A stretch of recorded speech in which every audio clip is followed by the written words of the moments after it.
It's been said that every quilt tells a story, and it's so true.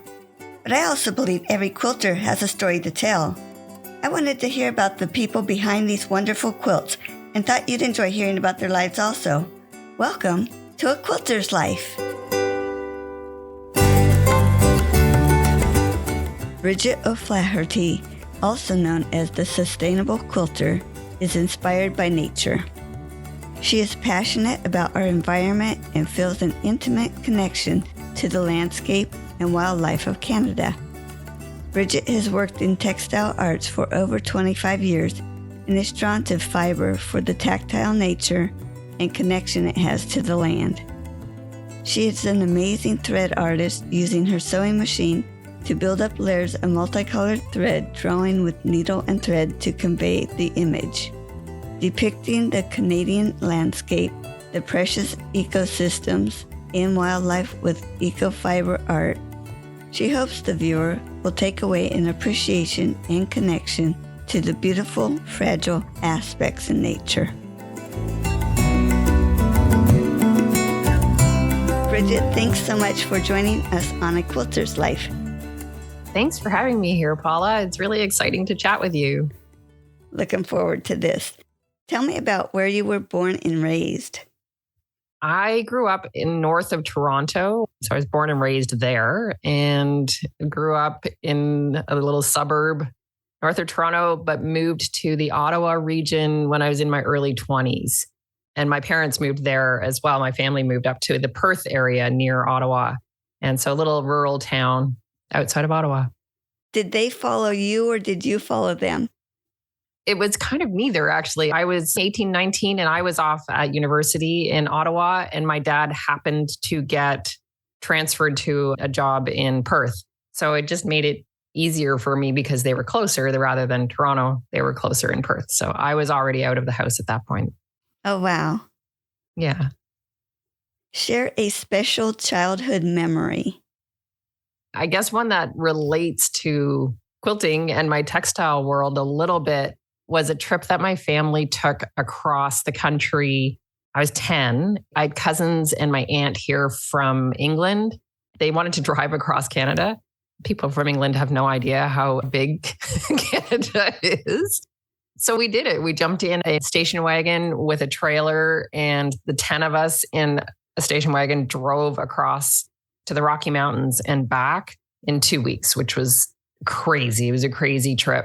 But it was one of the first times that I have a really clear memory of appreciating nature and really kind of sitting with it. We got into Banff, and I assume my mother told my father to take the children somewhere else so that she and her sister could have a bottle of wine back at the campsite.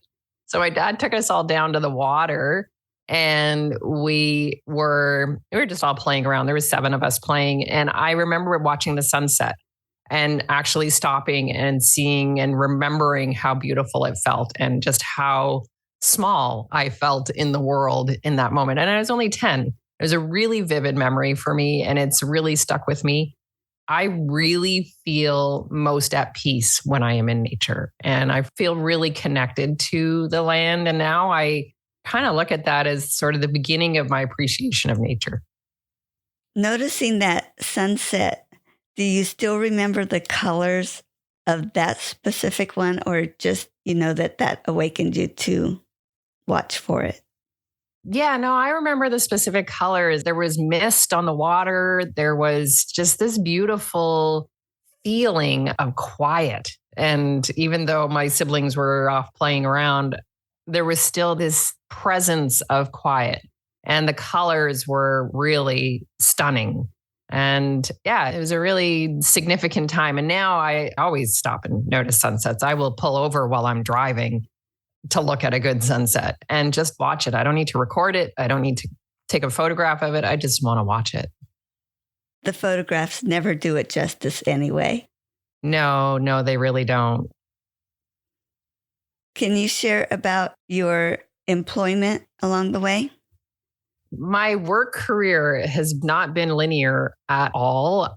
My younger self, I worked at a theme park outside of Toronto.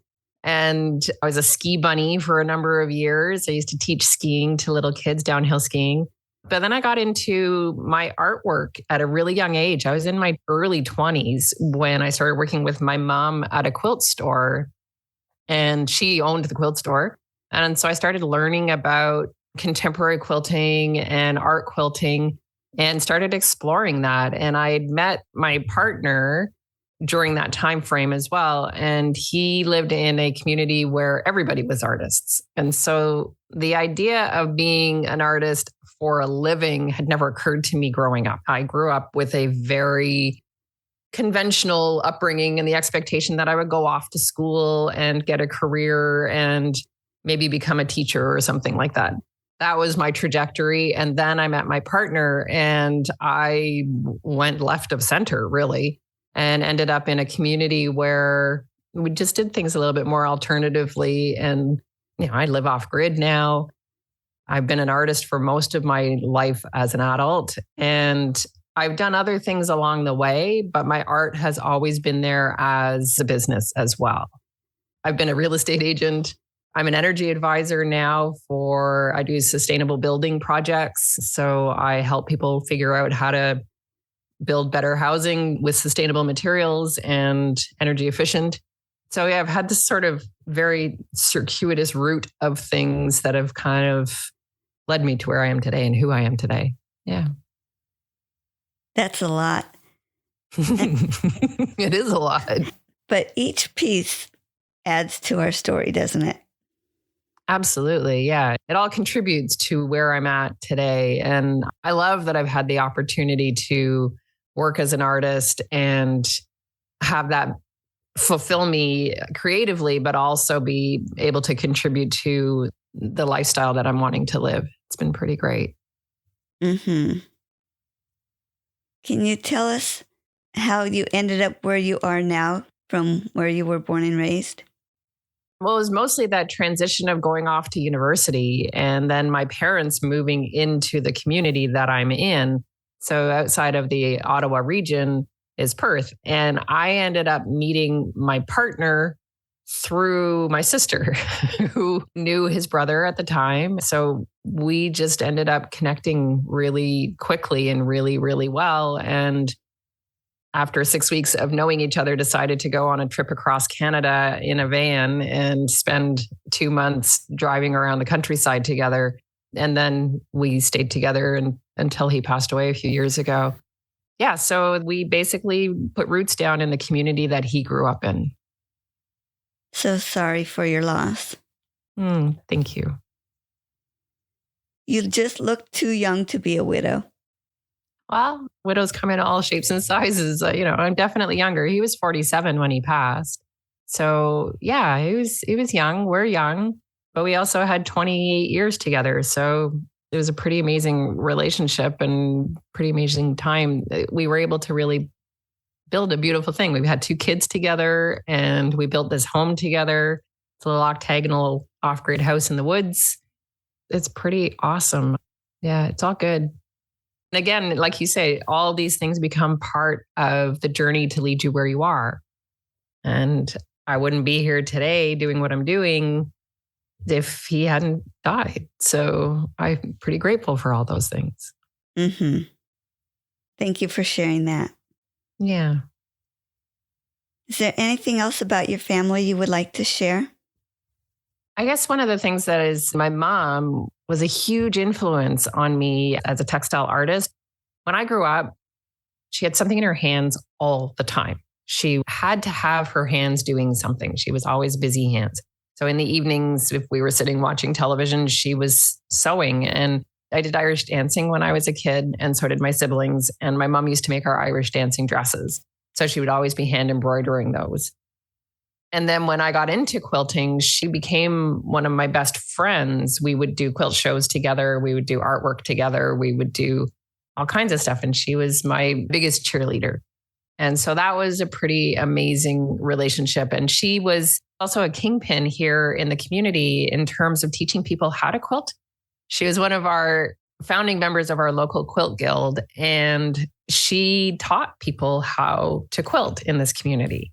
And so now I'm starting to do that. And I've started at doing an outreach program in the community at the library, just teaching quilting, just having people come and learn how to put a block together and learn how to sew and learn how to do the math, which is always daunting for people. But I feel like that's part of a legacy that she's leaving behind for me. And that's been really important for me to be able to embrace now. She also passed a few years ago. She had Alzheimer's. And that was really hard to watch. I had to sort of grieve her loss while she was still living because she was disappearing in front of my eyes and we were no longer able to have the relationship we had before. But now I have some space from all of that and I'm able to see the gifts that I got in the time that all of the people that I loved who passed have given me. Yeah, she was a really significant part of my upbringing and in me being a quilter today, for sure. Mm-hmm. What a special relationship, because not everyone gets that relationship with their mother. So that is really nice. Yeah, no, I'm really grateful for that. If you had the opportunity to tell your great-great-grandchildren something about yourself, what would you want them to know? I guess I'd want to apologize for the state we've left the world in. Yeah, that would be my first thing is I'm sorry that we didn't do a great job of taking care of the earth for you and that I tried, that I'm working really hard to try and leave a light footprint on the planet and that I'm trying to help other people understand how they can do that as well. A big part of what I do now in my quilting and in my textile work is focusing on sustainability and understanding what that can be. And it's different for everybody. There is no one right answer for sustainability. There's no formula. There's no magic trick in all of it because it depends on where you are, who you are, what you have available to you. And I think that we all can maybe just do our best and that's enough. It's better than not doing anything. And I guess I would want those great-grandchildren to know that I've done my best. I've tried to make the difference I can in my life to leave the planet for them to be healthy and flourishing. Thanks. That's great. Other than quilting, do you have other crafts that you do or that you have done in the past? I do many, many things. I don't know that I would say that I do any focused other crafts. Like I've made clothing. I've done natural dyeing. I do felting. I've done woodworking. I've done carving. I built my house. So that was a big craft that I had to learn how to do. I've done gardening. I like doing gardening a lot. I used to hate gardening, but now I actually like gardening. And that actually happened through COVID because my kids were here with me. I have adult kids now, and they really wanted to start a garden because they were bored. But I knew they were going to be leaving. So I'm like, okay, well, if you guys start a garden, like who's going to take care of it? Oh, no, we'll take care of it. Don't you worry. Of course they didn't. So now I'm taking care of the garden and I actually really like it. And I'm starting this year, I'm actually starting some dye plants too. I'm doing indigo and woad and weld and some coreopsis and some black hollyhock. And anyway, I'm very excited. I'm going to put a dye garden in this year. Oh, neat. Yeah. Bridget, do you think your hobbies or other crafts show up in your quilting? I know your art does. Well, yeah, I think so, because I have this love of nature. And mostly what I focus on in my quilt work is free motion embroidery and art quilts. And those are all naturescapes. I'm doing birds, I'm doing flowers, I'm doing scenes. So yeah, my love of nature and now gardening and birding. I love going out, listening to birds and walking in the woods and connecting, listening to the trees. So all of that, yeah, that comes out in my quilts for sure. Mm-hmm. Who introduced you to quilting? Oh, that was my mother. Yeah, 100% my mother. When I was in high school, she had a quilt store. And so I was 15 and I never even went into the store. I thought it was weird. I thought it was a bunch of old ladies. I wasn't interested in going there at all. And then when they moved up to Perth and I was in Ottawa, I'd finished school. I came back to Perth for a little bit and I'd met my partner at that point. I took a quilting class with my mom, which I'd never done before. She kept wanting me to take a class with her. And I finally said, okay, I'll take a class. And so I did the once a week sampler class with my mom, and I hand pieced a queen size sampler quilt. And then I hand quilted it. And it took me 2 years to finish that thing. And I didn't think I was going to ever quilt again because I had no patience for that kind of stuff. That's 2 years. I don't have that kind of time. I don't want to spend that kind of time making something that I get one thing out of every 2 years. But then, as I worked in the store with her when she was in Perth, I started seeing all these new things. That was the time of Eleanor Burns and the rotary cutter, right? And all of a sudden, the quick quilts were happening. And I started seeing contemporary quilts as well in the store and what art quilts could look like. So I started taking some courses from a woman actually down, her name is Jean Boyd. And she used to teach at the St. Lawrence College. She taught a design class, a textile design class. And so I went and did that with her and learned so much. It was so amazing. And then took another course with actually she's American, with Joan Wolfram. And she came to Canada and did a week-long retreat out in Olds, Alberta. And again, I was on design and color theory. And Joan she's amazing. She's an amazing quilter and has a really amazing ability to express design really well. She's got a bunch of books, totally recommend them. Every single one of them. They're all really good. Anyway, so those were like 3 really big pillars for me. And there was one more. There was Anne Bird, and I took another course from her, and she's a Canadian quilter. She's got quilts in museums. She's an amazing Canadian quilter. And I took a course with her, and it was a color wash where you would use like the little calicos to create a color wash landscape. And I hated it. I didn't do very well at all. The one thing that I learned from Anne, and we are still friends today, Anne said, it's really important to learn what you don't like. I'm like, oh yeah, that's totally true. So you don't have to be able to do everything. You're allowed to just stick to the things you like. And if you learn what you don't like, that's okay. So that was a really good lesson. So those were 4 of the most influential people in my quilt world for sure. Well, I was expecting you to really like the landscape. When you said landscape. No. Like it at all. That's not amazing. The color wash. It was having to do that color wash calico thing and just, I like the realism. I'm not into the impressionist style at all. I love it to look at, but it's not my thing to do at all. I even pulled my grandson aside last night and said, look at this, look at what she's doing. And we watched your video of your thread painting and how you put that landscape with the cloth that you dyed yourself and then created that background for your piece to do the thread painting on. And it's amazing. Yeah, it was fun. Yeah, so that's about the closest I get to an impressionistic style, I would say. But it's all solid colors. I can't do the calicos. Yeah, or hand dyes. They're a little not quite solid, but they're definitely not prints. Yeah. Do you have a favorite quilt? And this could be one that you made or one that somebody else made. Yeah, I do have a favorite quilt actually. And it was one that my mom made. And it's this I would never pick the colors. It's like a Kelly green and a brown, an orangey brown color and a whole bunch of other colors. And it's really basic 9-patch quilt. And it was originally tied. It wasn't even quilted at the time. And it was my brother's quilt, my younger brother.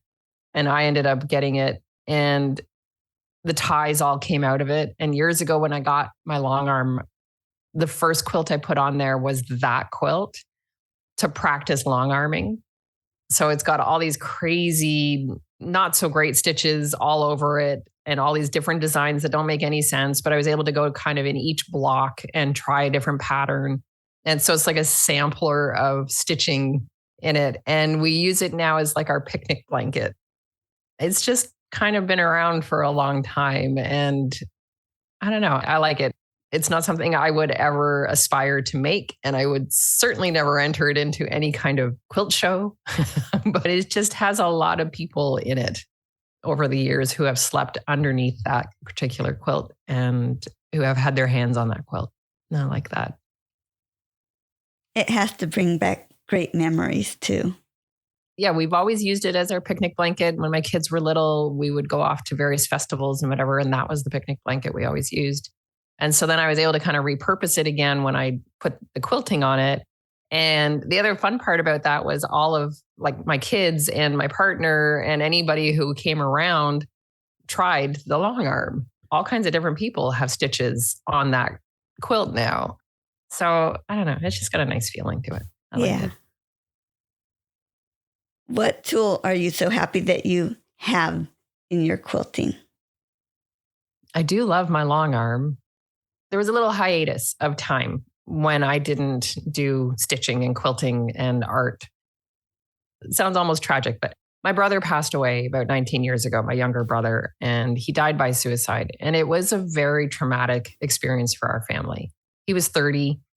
It was a lot. You know, I had young kids at the time, and it made being creative very difficult. I did not have that creative ability for a long time. No interest in creating in any way. And that's when I went into real estate. I needed to make some money. I needed to have an income coming in for my family. And so that's when I went off and did that. And then I wanted to come back to the quilting. So it was about 8 years later. And I thought, okay, no, I'm ready to be back in that space again. But if I'm going to do it, I want a long arm. and if I'm going to do it, I want to bring sustainability into it as well. So those became new focuses for me. Long arms weren't really a thing when I kind of left the quilt world. That was back in the early 2000s. You didn't have a long arm in your regular sewing studio back then. The shops might have one, but not the average quilter. It wasn't accessible that way. And so that became kind of a new thing while I was gone. I had a learning curve to catch up on and figure out. But the thing I loved about it was I can do my thread painting on it. And it's like having a giant hoop for my thread painting with a big area that I can actually see. Otherwise, I was working underneath a domestic arm and often in a 6 or 8 inch hoop. So it was really small space, and I kept having to move the hoop, and then I would have bulk from all the thread work. And I'm having to roll up a big piece because I'm trying to maneuver it underneath the arm of the domestic sewing machine.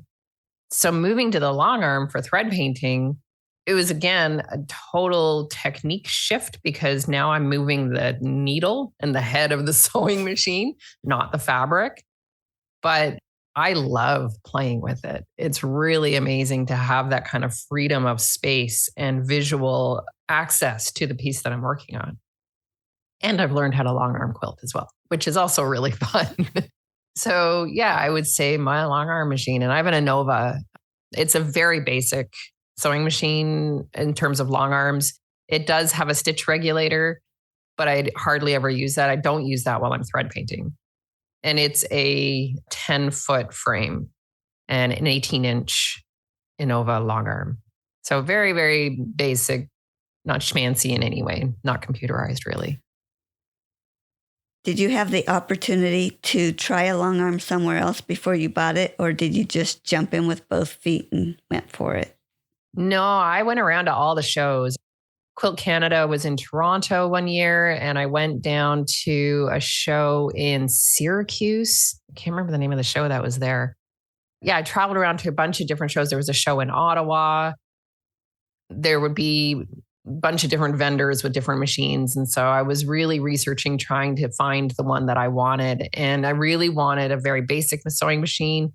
I wanted a quiet long arm, which was a big thing. I tried a bunch of different machines, and then I have a lot of sensitivities to noise. Don't like a noisy machine. And so that was an important feature for me. And so trying the different machines kind of gave me that. I also didn't want anything with a plastic body. I wanted a metal body or parts. I didn't want plastic parts. So yeah, the Innova fit the bill really well. And I ended up getting it from a dealer that actually went out of business not long after that. Oh, no. I don't think you can get Novas in Canada anymore. Maybe in out west. I think you can out west. Huh. Well, hopefully yours won't break down.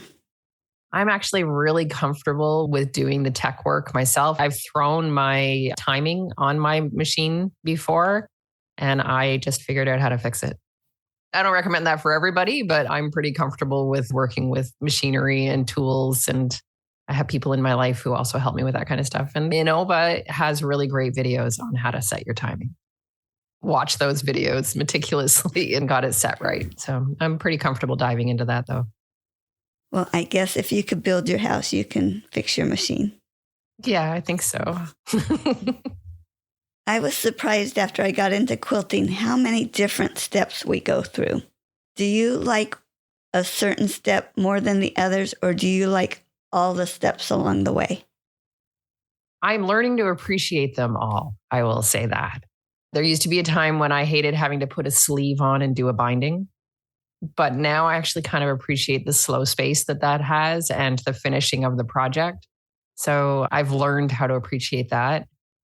I find piecing takes a long time. I'm always surprised at, like, I've done all the design work and I've done all the cutting out and I'm excited and ready to go. And then it just is this sort of slog.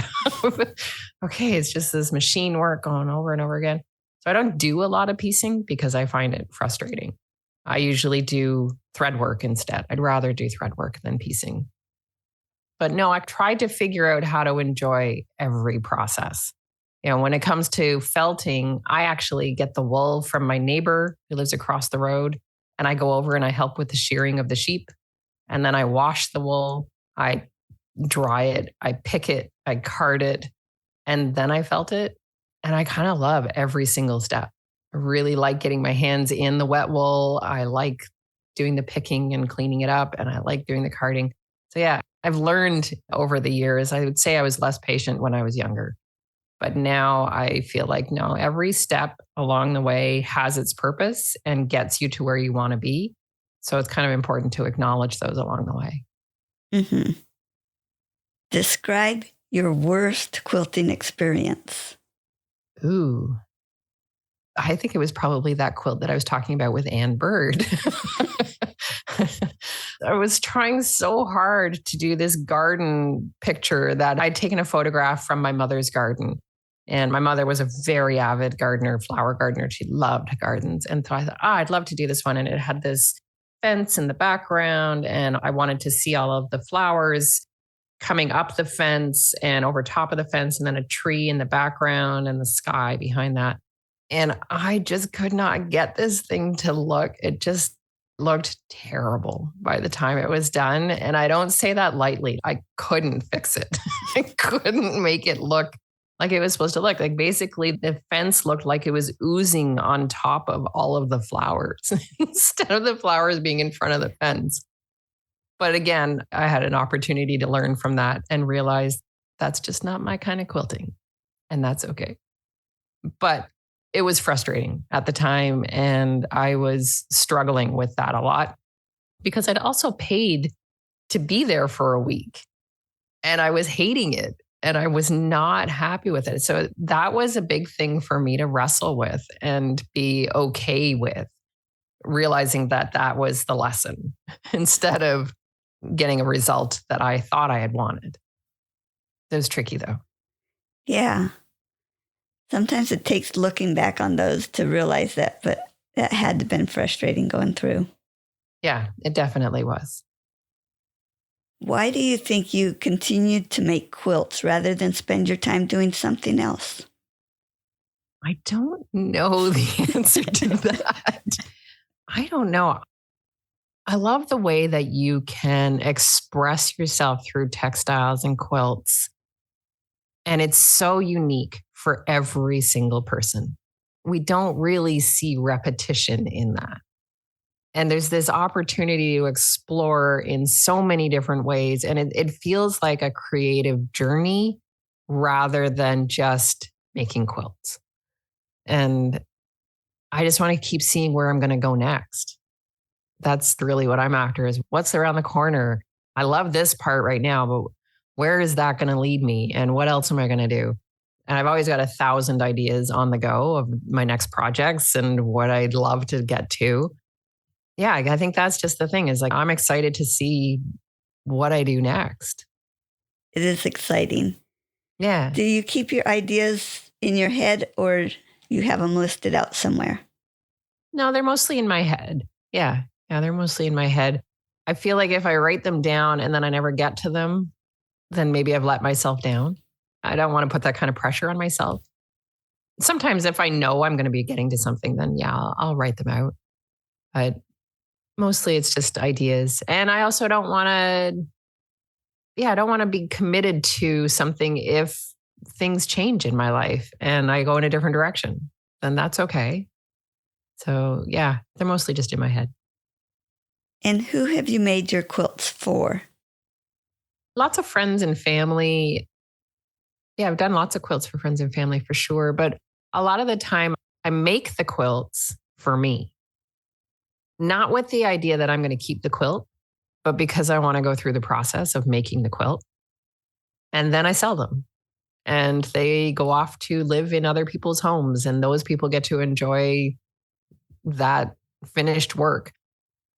I don't feel like I'm losing anything when I sell them because the process for me was what I needed. I don't need the finished quilt. And there's so many people out there that appreciate having a quilt because it's not their cup of tea. Yeah, they're not doing the work behind that. Yeah, so I do get a lot of commissions as well. I get people asking me to do different quilts. And I love doing commissions because, again, it takes me down a road I probably wouldn't have thought of going down on my own. So it's kind of nice. Yeah. What are you working on right now? I am working on a swan piece. I did a swan piece with 3 swans a few years ago. It was an adult pair and a cygnet. This is a single swan and it's on a background. I started upcycling fabrics. So I got a beautiful cotton tablecloth and I've overdyed it with indigo. And now I'm going to stitch a swan onto that. Yeah, it's a big piece. I'm excited about it. Do you have swans around where you live? Yeah, we do. We get them here through the winter. The trumpeter swans come from the north and hang out here for the winter. And so we get to see them and they fly over my house to the water that's not far from here. We hear them in the winter, which is so cool to hear a swan flying overhead. Yeah, it's pretty exciting to see them. I love going and visiting the swans. That has to be pretty to see them out in nature. It's beautiful. Describe your sewing space. I have a separate studio from my house. It's about 12 by 24. And it has an office space in it as well, because I also have a day job still. So I do my day job in there in my office space, but then I have a large cutting table. I have my long arm. I have a view of the garden out front of my studio space. It's not a very exciting studio. I'm actually in the works of designing a new studio for myself where I can actually have enough space to have people come and do some workshops there, like in-person workshops. But the one I have right now is kind of crammed full of all my supplies. And it also ends up as a bit of a storage space because we don't have basement space in our house. So I end up with my children's furniture. They want me to store things for them until they're moving to the next space or whatever. So it's pretty full of stuff, but it's nice. It's my little space. Yeah. Share a quilting tip. I guess because I do free motion thread painting, free motion embroidery work, that's probably the place that I would offer up a tip. And I would say the biggest tip is to not be afraid of your sewing machine. First of all, if you've never tried doing free motion work, give yourself a few hours and sit down and play with it because you only get good at it by doing it. Don't be afraid of your sewing machine. Don't be afraid of your tension. Play around with it, make it right, and then you'll be much happier doing your thread painting. And then it's not hard. It's not challenging anymore. And the other thing about free motion embroidery, which is different from free motion quilting, you want to move faster than you think you do. You want to have a slightly longer stitch, like an eighth of an inch stitch, or maybe a little bit longer than that even, and just relax. Move a little faster and relax. That's good. Thanks. Now, I always assumed that quilting was your hobby first, and then it became a business for you. So can you describe how it went from being a hobby to a business? It moved actually very quickly from being a hobby to a business. I was in my early 20s and my mother had her quilt store. I was playing around with contemporary quilting at the time, not landscapes at all. I was doing more geometric shapes and playing around with color. I did a double attic windows and that kind of thing. And because my mom had the store and I was making these quilts, I had them up on the wall and somebody walked in and asked if they could buy it. And I went, wait a minute, you want to buy that? And she said, I think it's amazing. Can I have it in my house? I want to buy that. And that was the first time I realized that I could make something that somebody else would want. That I just didn't stop from there. I just jumped right in. I'm like, okay, I can make quilts for a living. I can do this. My living was fairly meager for a long time about it, but we lived on very little anyway. So it was fine at the time. But yeah, I pretty much just jumped right in. Looking back, my mind's racing so you had to come up with a price really quick. Do you think you undercut yourself on that first sale? No, I don't actually. Because my mother was a businesswoman and I lived in a community where there were a whole bunch of artists making their living out of their art. We've got potters and woodworkers and metal workers, all kinds of people in this local community. And, my in-laws were both artists as well. So I had people already talking to me about not underselling yourself. No, I felt really great about the price and she felt really great about the price. And to me, that's a great exchange. It's not the same amount I would charge today for that same piece, but I'm also a different person today. So. Mm-hmm. So share the name of your business and tell us how you came up with that name. Okay, so I have a couple. My website is bridgetoflaherty.com, but I go by the name The Sustainable Quilter. And The Sustainable Quilter is because I really want to help people learn how to become more sustainable in their quilting practices. And it looks like different things for different people. But I really want to be able to show people what those options are. So I have products for sale on my website that would be in the sustainability realm. So I have organic cotton thread. I have recycled content threads. I have kits that I do for my embroidery that are made with organic fabric. And all of my packaging, anything that I'm ever shipping is always done with recycled content materials. And I'm paying a lot of attention to that. So yeah, under The Sustainable Quilter is where my business is now. And it's because I want everybody to become the sustainable quilter.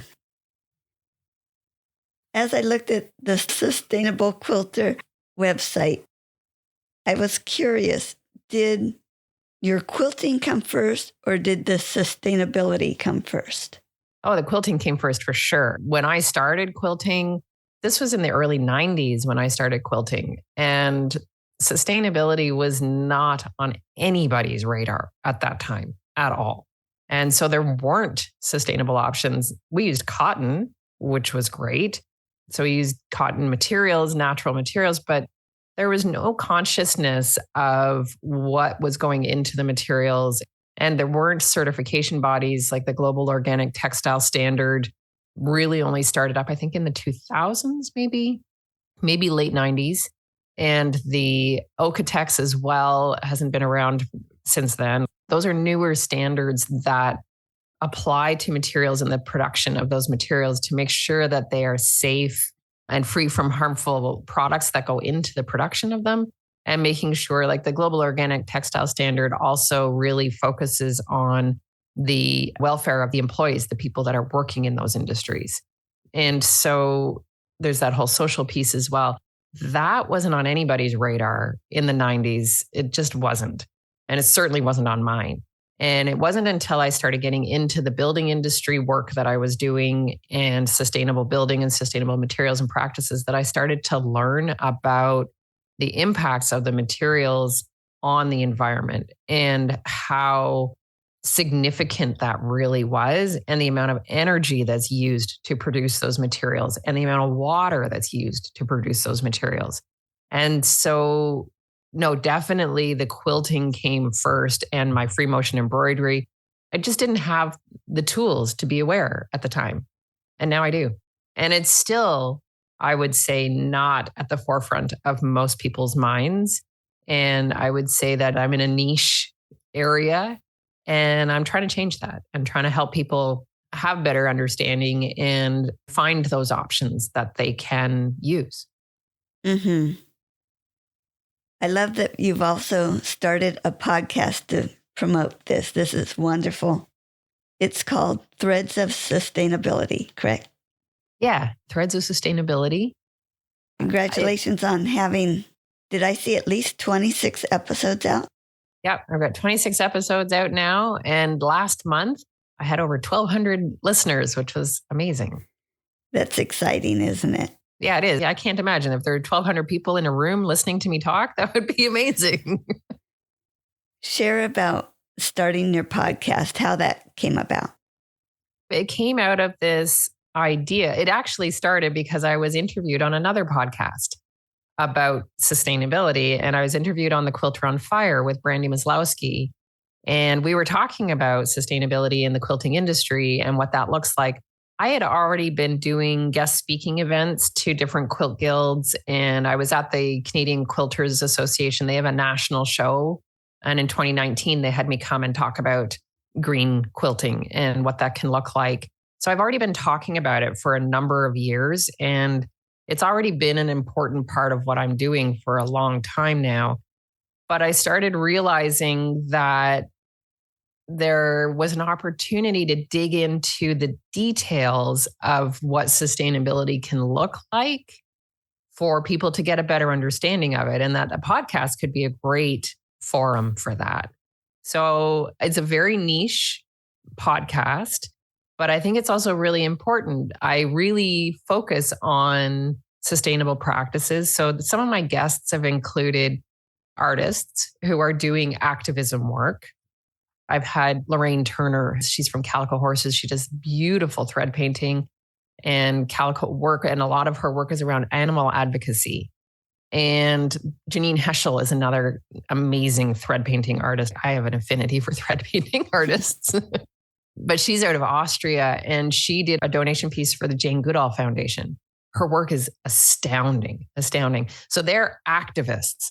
Their materials aren't necessarily what we might want to frame as sustainable, but the work that they're doing and the point of their work is part of sustainability, because we need to know where species are endangered. We need to know where there's issues around social issues and social problems. Those activists as artists are an important part of sustainability. So that's one lens that I look at it from. And then there's the materials part. So I've had somebody who produces organic cotton thread come in and talk to me. And I've had somebody from the Okotex standard come in and talk to us about what that standard means and how you can actually access materials and know that those materials have the Okotex standard 100 on them. And I've talked to all kinds of other people, from upcyclers and people doing thrifting and find the materials that they want to make quilts from. And then I've talked to people like Zach Foster, who has this online community that really focuses on a self-guided journey. And for me, the idea of filling our own cups in order to be in a space where we can share in our communities, that's a big part of sustainability. If we aren't okay as individuals, we can't do anything for anybody else in terms of sustainability. The planet doesn't matter if we're not okay. The people in our community don't matter if we're not okay. So having a place and a space where you can fill your cup and be supported, hugely important. So it's all these different ways of looking at sustainability. There's no just one thing. And sustainability is kind of founded on these three different pillars. in the sustainability world and development world, it's called people, profit, planet. But I don't really like that because it's very, very capitalistic. I prefer the idea of our community, our benefits, and the materials we're using. So what are we getting out of the projects that we're doing? Who are we communicating and connecting with while we're making them? And what materials are we using? And without all three, we don't have sustainability. So we need to start taking on each of these individual parts so we can bring them together and really get a sustainable future. That was a long answer. But it's an important message, so thank you. Is there anything else about your business that you wanted to share? Yeah, I've actually got, well, hopefully by the time this episode is out, it will be out and up and running.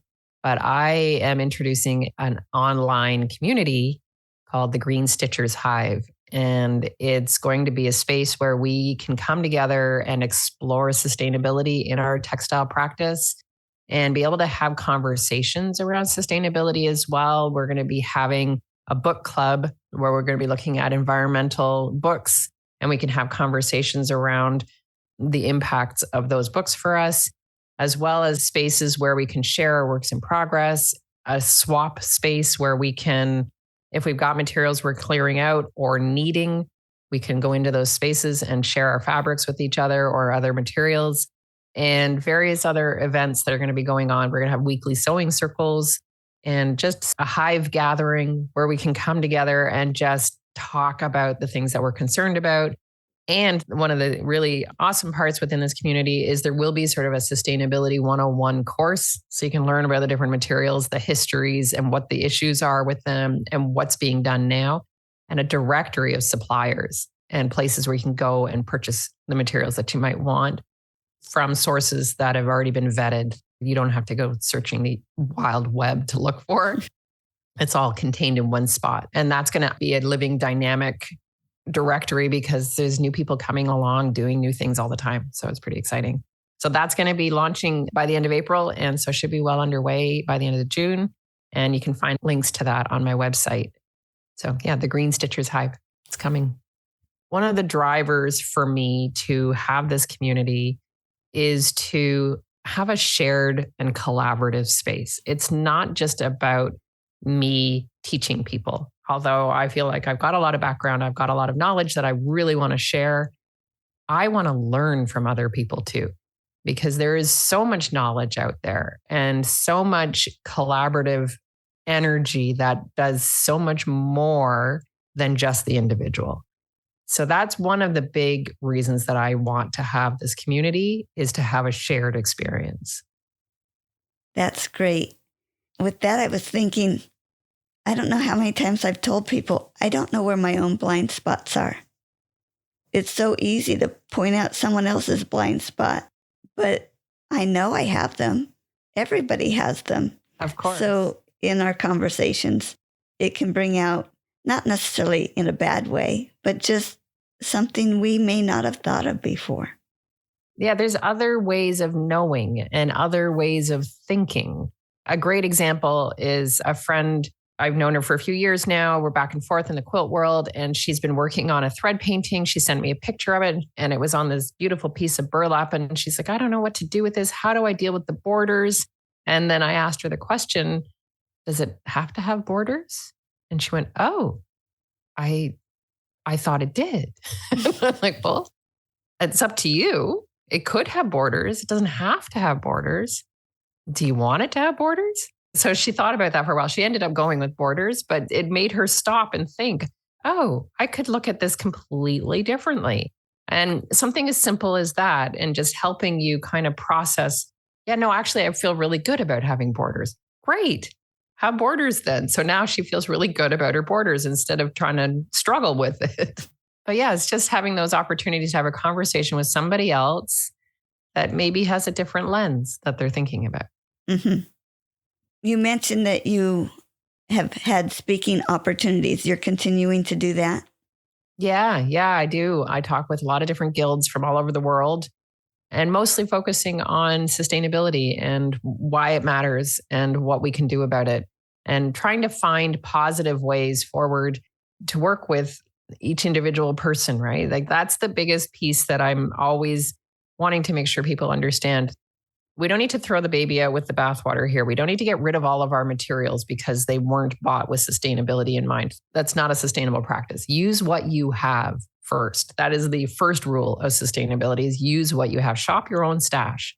So yeah, when I get to talk to people, I get to share all of these different ways that they can potentially do even one small action, right? Maybe your next project is an upcycled project, or maybe your next project is you decide to buy organic materials instead. So it doesn't have to be everything. You don't have to shift your entire way of thinking. It's just starting to change the way you're approaching and understanding fabrics and materials, and also really encouraging people to start becoming the advocates for this. If we start demanding and asking for materials from our local quilt stores that are sustainable materials, that have OEKO-TEX standards or have the GOTS certification to them, they're going to bring them in because they want to make their customers happy. And if those retailers start asking their suppliers, well, what do you have that's actually in the sustainable realm? What do you have that's organic? And those suppliers are going to start bringing those products in. So we have an enormous amount of power as individuals. And I am starting to encourage people to use that power. It's amazing, the power of our voices. Yeah. Where can we find your business? Online, BridgetO'Flaherty.com. And I'm on social media as well as the Sustainable Quilter. So you can find me on Instagram. And I have a little bit on YouTube. I haven't used it a whole lot in the last little while. And on Facebook, I'm there as the Sustainable Quilter. And yeah, you'll find links to everything from my website. Great. And those links will be on your episode page on aquilterslife.com too. Thank you for the opportunity to be on your podcast as a guest and having the opportunity to be on the other side of the interviewing and being able to kind of reflect on some of my journey of how I got to where I am and some of the things that I've done and where I'm going and what I'm at. Thank you for that opportunity. I appreciate that. Oh, you're so welcome. And I so appreciate you being on A Quilter's Life. Thank you so much. Thank you. Bye-bye. Bye. You can find more stories on aquilterslife.com or subscribe on your favorite podcast player so each episode will be downloaded automatically. Also, I want to hear about you and your wonderful quilts. Please contact me, Paula Chamberlain, through the website to set up an interview. And as always, thanks for listening.